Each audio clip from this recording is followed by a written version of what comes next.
है माहौल ठीक होगा, ऐसा कहना है farmer deputy CM Kavinder Gupta का। Cameraman आशुक।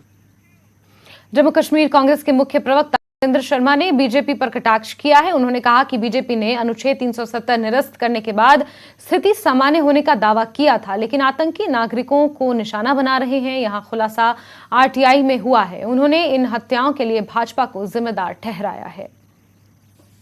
Spokes person Congress party, जो आरटीआई में खुलासा हुआ है कि 118 के लगभग जो हत्याएं हुई हैं कश्मीर घाटी में आफ्टर एब्रोगेशन ऑफ 370, तो कांग्रेस पार्टी किसको रिस्पॉन्सिबल मानती है, क्योंकि माइनॉरिटीज को निशाना बनाया गया है कश्मीर घाटी में? देखिए, बड़ी दुखद घटना है कि 118 सिविलियंस शहीद किए गए हैं। उसमें माइनॉरिटीज की बड़ी संख्या है, कश्मीरी पंडित भी हैं, दूसरे हिंदूज भी हैं, सिख कम्युनिटी के लोग भी हैं और आउटसाइड लेबरर्स भी जो लोग आते हैं वहाँ उनको शहीद किया गया। और सरकार दावे करती है कि एब्रोगेशन ऑफ आर्टिकल 370 के बाद हालात बहुत सामान्य हो गए और सिलेक्टिव और टारगेटेड किलिंग्स हो रही हैं। ये तो 1990 के बाद दूसरी बार है कि 2022 में 21 में ये शुरू हो गई कि टारगेट करके आप सिलेक्ट करके आदमी को मारते हैं, घर में जाके मारते हैं, उसको अपनी ड्यूटी पे मारते हैं। और कश्मीरी पंडित, हिंदू, जम्मू के मुलाजम, ये तमाम जो है बाहर के लोग काम करने आते हैं। ये पहली बार देखा गया है कि इस तरह से जो है 30 साल के बाद टारगेट करके आप माइनॉरिटीज को, बाहर के लोगों को, जम्मू के मुलाजमों को, उन लोगों को करते हैं। और दूसरी बात ये बताता है कि एक बड़ी संख्या, अगर उसमें एक संख्या माइनॉरिटीज की है तो एक बड़ी संख्या जो है वो वहाँ के लोकल मुस्लिम समुदाय के लोग भी हैं।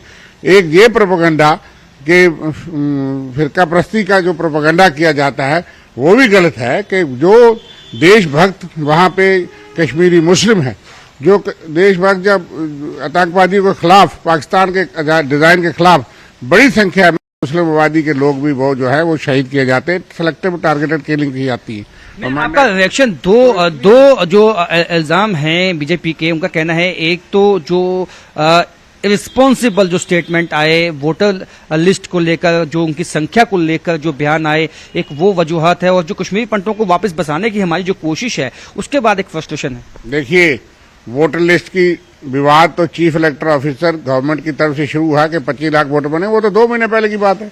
ये किलिंग तो पिछले 1-1.5 साल से टारगेट करके किलिंग्स हो रही हैं। इसलिए बीजेपी बेबुनियाद बातें करती है। एक तो टोटल फेलियर है होम मिनिस्ट्री के अंडर, ये इस वक्त लॉ एंड ऑर्डर है 2018 से लगातार गवर्नर रूल में, और ड्यूटी बनने के बाद तो परिंदा भी अगर मारा जाता है तो रिस्पॉन्सिबल सेंट्रल गवर्नमेंट है, इसलिए वो जिम्मेवारी से बच नहीं सकते। और दूसरी बात जो आप कहते हैं 2007, 8, 9, 10, 11, 12 में जो लोग कश्मीरी पंडित, माइनॉरिटीज और जम्मू के लोग वहां मुलाजिम लगे थे, वो 12-12 साल तो 10-10 साल तो उनको कोई किसी ने टच नहीं किया। वो तो किराए पे भी रहते थे। आज तो माले मकान भी डरते हैं। उन्होंने उनके हाथ जोड़ करके कहा और उन्होंने बयां की है ये बात नंगे पांव मार्च करके कि अब खतरा क्यों बढ़ा। आपने 370 के बाद जो लाग लाप रहे हो पूरे देश में कि 370 खत्म किया तो हालात सामान्य हो गए। मैं ये क्यों ना कहूं कि भाजपा की जो पब्लिसिटी स्टंट है या ये कहना है उसकी वजह से माइनॉरिटीज और वहां इनोसेंट टारगेट हो रहे हैं। जो आप पूरे देश में और दुनिया में ये बता रहे हैं कि 370 बीमारी थी जिसका खत्म करने से, स्टेट का दर्जा खत्म करने से हमने आतंकवाद को खत्म कर दिया।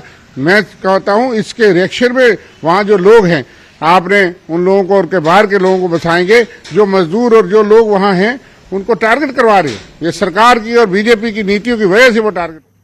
नेशनल कॉन्फ्रेंस के वरिष्ठ नेता शेख बशीर का कहना है कि अनुच्छेद 370 के निरस्त